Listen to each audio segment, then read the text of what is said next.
جب ان کی ٹینور پورا ہو جائے تو ان کو سافٹ پوسٹنگ دی جائے. ان کو بہت سارے پینڈنگ مقدمے ہیں, دہشت گردی کے مقدمات جو پاکستان میں پینڈنگ ہیں, ظاہر ہے سزا دینا بڑا مشکل کام ہوتا ہے دہشت گردوں کو, اور اس حوالے سے ججز کی جان بھی خطرے میں ہوتی ہے. تو اس حوالے سے انہوں نے تحفظ کا یقین بھی دلایا اور کہا کہ پینڈنگ کیسز کو جلدی نپٹایا جائے. سب سے زیادہ پینڈنگ کیسز جو ہیں وہ سندھ سے ہیں, اور اس عدالت میں یہ بھی بتایا گیا کہ اب یقین دہانی کرائی گئی ہے کہ مداخلت نہیں کی جائے گی عدلیہ کے معاملات میں. یعنی کہ کہاں سے مداخلت ہونی ہے آپ کو سب پتہ ہے, مجھے بتانے کی ضرورت نہیں. تو جی چیف جسٹس ایکشن میں بھی آ گئے اور ان کی تنخواہیں بھی بڑھ گئی ہیں, تو یہ ایک اچھی خبر تھی. میں نے کہا آپ سے شیئر کرنا بنتا ہے, اس کو ضرور بننا چاہیے. آخری اچھی خبر میں آپ کو حج والی سناؤں گا, لیکن اس سے پہلے ایک عجیب و غریب خبر سناؤں گا کہ پشاور میں ایک لڑکی نے بھاگ کر خواجہ سرا سے شادی کر لی. ہوا کہ پشاور پولیس نے گزشتہ روز ایک 9 عمر لڑکی کو خواجہ سرا کے ڈیرے سے بازیاب کر کے خواجہ سرا کو گرفتار کیا تھا. پولیس کے مطابق خواجہ سرا اور لڑکی سے ابتدائی تفتیش مکمل ہو چکی ہے, جس میں حیران کن انکشافات سامنے آئے ہیں. پولیس کے مطابق ناصر پور کی رہائشی خاتون نے 1 جنوری کو تھانہ چمکنی میں FIR درج کروائی تھی کہ 25 اکتوبر کو ان کی 17 سالہ بیٹی گھر سے مدرسے کے لیے نکلی اور پھر لاپتہ ہو گئی. بچی اپنا گھر پہ فون بھی چھوڑ کے چلی گئی. انہوں نے اغوا کا, شادی کے لیے کہیں بھاگ جانے کا یا اغوا کا خدشہ ظاہر کیا تھا.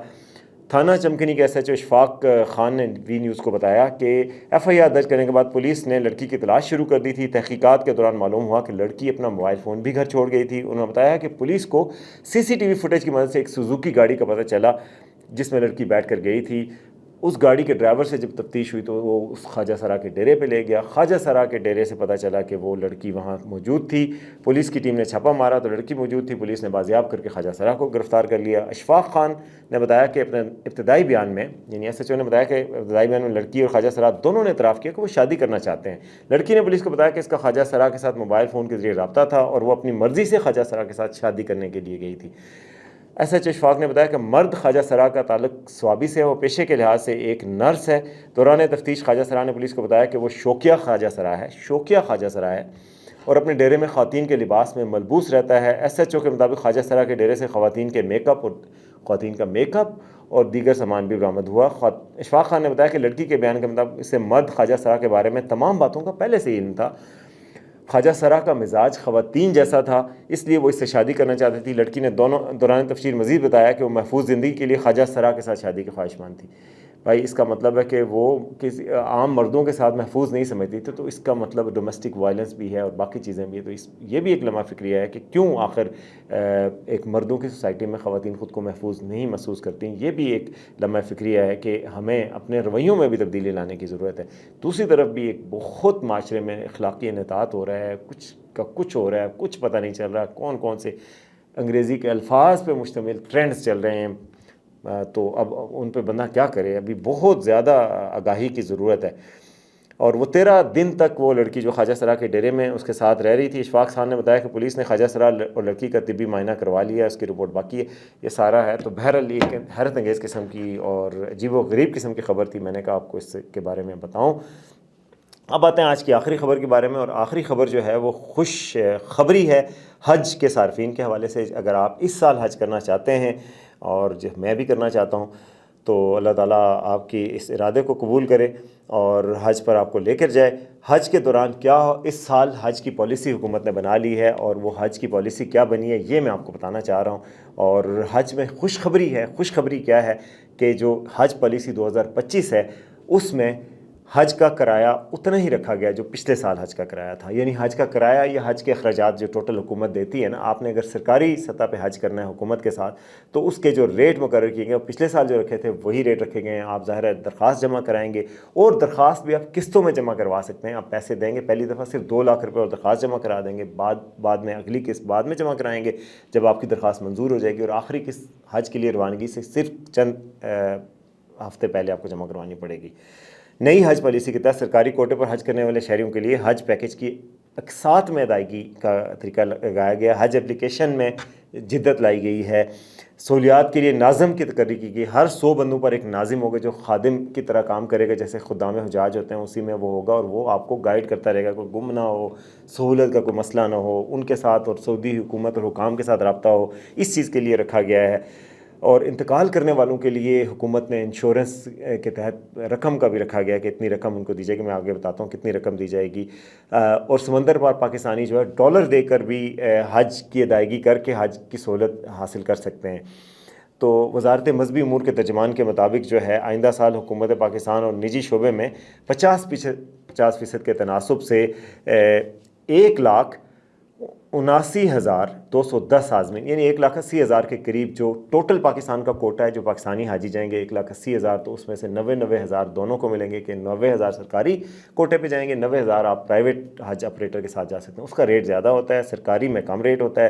سرکاری کا ریٹ پچھلے سال کے ریٹ کی طرح رکھا گیا. پچھلے سال ریٹ تھا جی حج پیکج کی قیمت جو تھی 10,65,000 وہ تھی جنوبی خطے کے لیے یعنی جہاں پہ اسلام آباد پشاور وغیرہ کے لیے, اور جو شمالی خطہ ہے کراچی سے خاص طور پہ ان کے لیے 10,000 اور کم کر دی گئی ہے. وہ 10,75,000 شمالی خطہ مطلب پشاور اسلام آباد یعنی کہ اس کے لیے 10,75,000 ان کو 10,000 روپے مہنگا پڑے گا. کراچی والوں کو 10,000 سستا پڑے گا. بیسیکلی مقدی گل یہ آپ 10,75,000 بس ریڈی رکھیں, انشاءاللہ حج ہو جائے گا. حج اور عمرہ آپریٹر آئندہ برس کی حج پالیسی کو عوام دوست قرار دے رہے ہیں. بالکل عوام دوست قرار دے رہے ہیں. ان کے خیال میں حکومت نے حج پیکج کے اخراجات میں اضافہ نہ کر کے احسن اقدام کیا ہے. تاہم اس مرتبہ بھی عازمین حج کو سہولتیں فراہم کرنا حکومت کے لیے بڑا چیلنج رہے گا. پچھلے سال حج ایک چیلنجنگ حج تھا جس میں کچھ ہلاکتیں بھی ہوئی تھیں, گرمی بھی بہت تھی. اس سال یہ ایک چیلنج ہوگا کہ حکومت کیا کرتی ہے. تو 2025 کی پالیسی کے تحت عازمین حج کو بہتر سہولیات کی فراہمی کے حوالے سے اس مرتبہ ناظم کا عہدہ رکھا گیا ہے. وہ 100 لوگوں کے اوپر. اچھا جو اقساط کی فراہمی کے حوالے سے ہے, اقساط پہ آپ رقم یعنی قسطوں میں کیسے جمع کروائیں گے. وزارت مذہبی امور کے مطابق آئندہ سال کے حج کی ادائیگی کے لیے عازمین سے اخراجات کی اقساط قسطوں میں وصولی کی جائے گی. نہیں, اقدام کا مقصد غریب اور متوسط طبقے کو ریلیف دینا ہے کہ اگر آپ کے پاس ابھی تھوڑے پیسے ہیں, تھوڑے پیسے بعد میں ہو جائیں گے تو چلو اس طرح بھی کر سکتے ہیں آپ. پالیسی کے تحت عازمین حج سے تقریباً 11 لاکھ روپے وہی جو 10,85,000 3 قسطوں میں وصول کریں گے. پہلی قسط میں آپ 2 لاکھ روپے درخواست کے ساتھ جمع کرائیں گے. اگر آپ کا قراندازی میں نام آ گیا تو 4 لاکھ مزید جمع کرائیں گے. باقی جو رقم بچ جائے گی 4 اور 2 پہلے ہو گئے 6 اور باقی 5 لاکھ کے قریب جو رقم ہے وہ آپ حج سے روانگی سے کچھ عرصہ قبل جمع کروا سکتے ہیں. اس مرتبہ حج کی سہولت کے خصوصی حج مینجمنٹ اپلیکیشن بھی بنائی گئی ہے جس کے آپ کو بڑا فائدہ ہو جائے گا. تو یہ جناب ایک اچھی ایک پیش رفت تھی, تو میں نے کہا آپ کو اس حوالے سے آگاہ کروں. یہ تھی جی آج کی خبریں. امید آپ کو پسند آئیں گی. دیکھتے رہیے آج کا سچ.